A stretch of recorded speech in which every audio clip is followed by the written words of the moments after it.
ICT type wise MCQ সলভের এই লেকচারে তোমাদের সবাইকে স্বাগতম। এই লেকচারে আমরা টপিক 1 সংখ্যা পদ্ধতি আবিষ্কারের ইতিহাস এই টপিকটা নিয়ে আলোচনা করব এন্ড এখান থেকে বিগত বছরের যে প্রশ্নগুলো আসছে সেটা সলভ করব। যদিও এই চ্যাপ্টারের সবচেয়ে কম ইম্পর্টেন্ট টপিকই হচ্ছে এটা, কারণ লাস্ট 7 ইয়ার্সে মাত্র 2বার বোর্ডে প্রশ্ন আসছে এই টপিকটা থেকে। তবুও আমরা গুরুত্ব দিয়েই পড়াশোনা করব এন্ড আশা করি আমাদের এই বোর্ড অ্যানালিসিস এন্ড সাজেশন সিরিজের বইগুলো তোমাদের কাছে আছে। এই বইয়ের উপরে কিন্তু এই ক্লাসগুলো তৈরি হচ্ছে। তো চলো শুরু করি প্রথমে আমাদের বেসিক আলোচনা দিয়ে।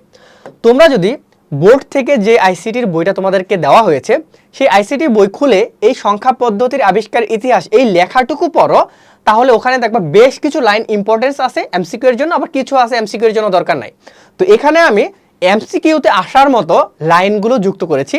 এই লাইনগুলো থেকেই বিগত বছরে যে 2টা এমসিকিউ এর কথা বললাম আসছিল এন্ড যেগুলো থেকে আসে না সেগুলো যুক্ত করেছি, কিন্তু আমার কাছে মনে হয়েছে ভবিষ্যতে ওই লাইনগুলো থেকে প্রশ্ন এমসিকিউ প্রশ্ন আসতে পারে। তো প্রথমত যে লাইন যেটা জানতে হবে যে প্রায় 5000 বছর আগে মোটামুটি একই সময়ে সুমেরিয়ান, ব্যাবিলিয়ান এবং মিশরীয় সভ্যতা শুরু হয়। এখান থেকে প্রশ্ন আসতে পারে যে কত বছর আগে এই সভ্যতাগুলোর শুরু হয়েছিল। এখান থেকে এই এমসিকিউটা আসতে পারে। তো আমি অন্য কালি দিয়ে দেখাই, তুমি উত্তর করবা যে 5000 বছর আগে। ওকে, এই লাইন থেকে আমাদের একটা এমসিকিউ চলে আসতে পারে। তারপর এটার থেকে বেশি ইম্পর্টেন্ট হলো পরের লাইনটা।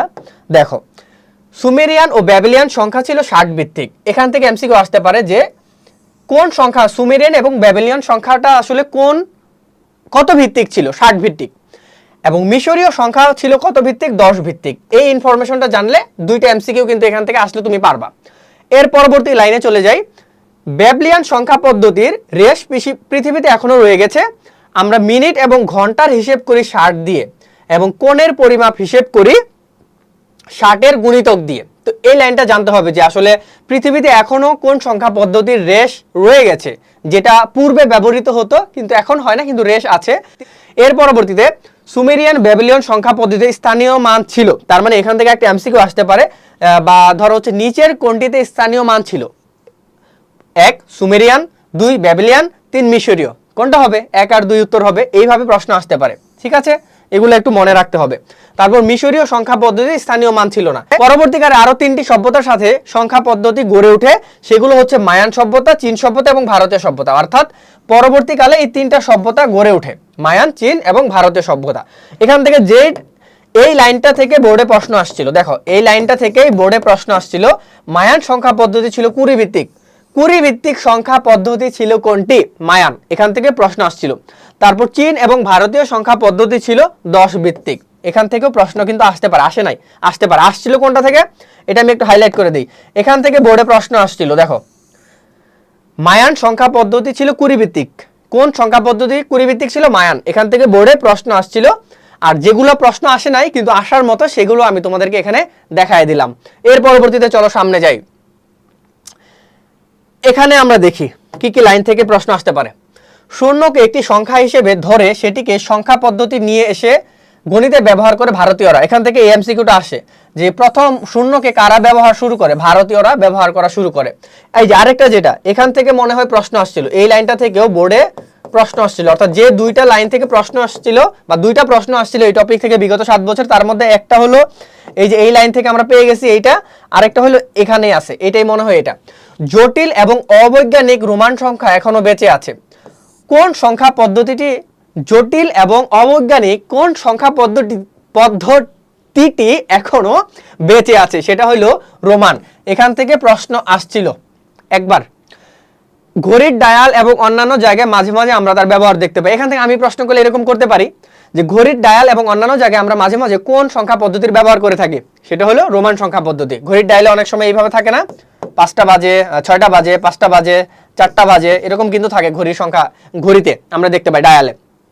এর পরবর্তীতে ইসলামী সভ্যতার এই লাইনটা দেখো। ইসলামী সভ্যতার বিকাশ হওয়ার পর ভারতীয় সংখ্যা পদ্ধতি আরবদের মাধ্যমে ইউরোপে ছড়িয়ে পড়ে। এখান থেকে প্রশ্ন চাইলে করতে পারে যে কাদের মাধ্যমে ইউরোপে তোমার হচ্ছে এই যে ভারতীয় সংখ্যা পদ্ধতিটা ছড়িয়ে পড়ে? কাদের মাধ্যমে? আরবদের মাধ্যমে। যেটি আমাদের আধুনিক দশমিক সংখ্যা পদ্ধতি। আমরা যে আধুনিক দশমিক সংখ্যা পদ্ধতি ইউজ করি 1 2 3 4 5 6 7 8 9 10, এটাই অ্যাকচুয়ালি ছড়িয়ে পড়ে কাদের মাধ্যমে? ইউরোপে ছড়িয়ে পড়ে আরবদের, এখানে আরবদের মাধ্যমে। আচ্ছা, বারবার আমি সাদাটা ইউজ করে ফেলতেছি ভুলে। ওকে, এর পরবর্তীতে যেটা এই লাইনটা এজন্যই দিয়েছি এখানে যে এই সংখ্যা পদ্ধতিকে হিন্দু অ্যারাবিক সংখ্যা পদ্ধতি বলে। এই লাইনটা এমসিকিউ চাইলে অনেক সময় আসতে পারে, টিচার যদি করে, এই জন্য আমি এই লাইনটা রেখেছি যে এটা ইম্পর্টেন্ট আমার কাছে মনে হয়েছে। ইম্পর্টেন্ট বলতে কি, যে প্রশ্ন এখান থেকে আসতে পারে এরকম আর কি।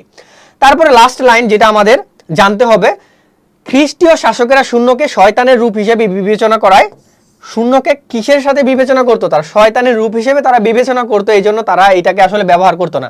অনেকদিন ধরে শূন্যকে ব্যবহার করা তারা বন্ধ রেখেছিল। কেন রেখেছিল? কারণ তারা এটাকে শূন্যকে শয়তানের রূপ হিসেবে বিবেচনা করতো। তো এই ছিল ভাইয়া এই কয়েকটা লাইন। তো জাস্ট এই কয়েকটা লাইন যদি তুমি জানো, তাহলে সংখ্যা পদ্ধতি আবিষ্কারের ইতিহাস থেকে ইন ফিউচারে যদি কোনো এমসিকিউ আসে, তাহলে তুমি সেটা সলভ করতে পারবা। তো এইগুলো লাইনগুলো আমি কোথা থেকে নিয়েছি? বোর্ড থেকে যে আইসিটির বই তোমাদেরকে দিয়েছে, সেই বই থেকে এই ইম্পর্টেন্ট লাইনগুলো আমি বাছাই করেছি। তো আশা করি এগুলো তোমরা মাথায় রাখবা, মনে রাখবা, মুখস্থ করবা। আর এই যে যেটা স্টার দিয়েছিলাম, এই দুইটা কিন্তু আসলে সরাসরি বোর্ড পরীক্ষায় আসছে। তো এবার চলো আমরা এই আলোচনার থেকে বোর্ডে কি কি প্রশ্ন আসছিল সেটা দেখি। যেমন 2024 সালে এই টপিক থেকে কোনো প্রশ্ন আসে নাই, আসছিল চট্টগ্রাম বোর্ড 2023-এ। প্রথম প্রশ্নটি হচ্ছে, কোনটি জটিল অবৈজ্ঞানিক সংখ্যা এখনো ব্যবহার করা হয়? পারবা না? একটু আগেই কিন্তু ভাই দেখাইছি। কোনটা বলো তো? রোমান। কোনটা বলো? রোমান। এই যে দেখানো আছে। আমরা কিন্তু আগের স্লাইডে এই প্রশ্নটা বা এই লাইনটা দেখে আসছিলাম। এর পরবর্তীতে আরেকটা যেটা ছিল সেটা হলো এটাও কিন্তু আমি স্টার দিয়ে দাগিয়ে দিয়েছিলাম, বলেছিলাম যে এটাও প্রশ্ন আসছিল।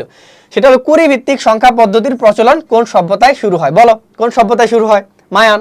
এটা কিন্তু আমরা আগের আলোচনায় দেখেছি যে মায়ান সভ্যতায় এই কুড়ি ভিত্তিক সংখ্যা পদ্ধতির প্রচলন শুরু হয়।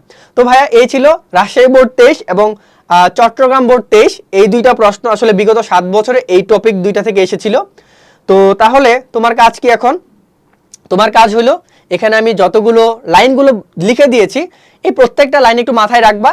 সামনের পরীক্ষাতে তোমার এই লাইনগুলো থেকে এমসিকিউ চলে আসতে পারে। গুরুত্বপূর্ণ যে লাইনগুলো দাগাই দিছি, এগুলো একটু তোমরা বই থেকে বা এই স্লাইডগুলো থেকে স্ক্রিনশট নিয়ে মুখস্থ করে ফেলবা। তো থ্যাংক ইউ সবাইকে। এই ছিল আমাদের টপিক 1 এর আলোচনা এবং টাইপ ওয়াইজ এমসিকিউ সলভ। তো নেক্সট ক্লাসে আমরা সংখ্যা পদ্ধতি, যেটা সবচেয়ে বেশি ইম্পর্টেন্ট এই চ্যাপ্টারের এমসিকিউ এর জন্য, সেটা নিয়ে আলোচনা করব। কনসেপ্ট প্লাস টাইপ ওয়াইজ প্রশ্ন সলভ করব।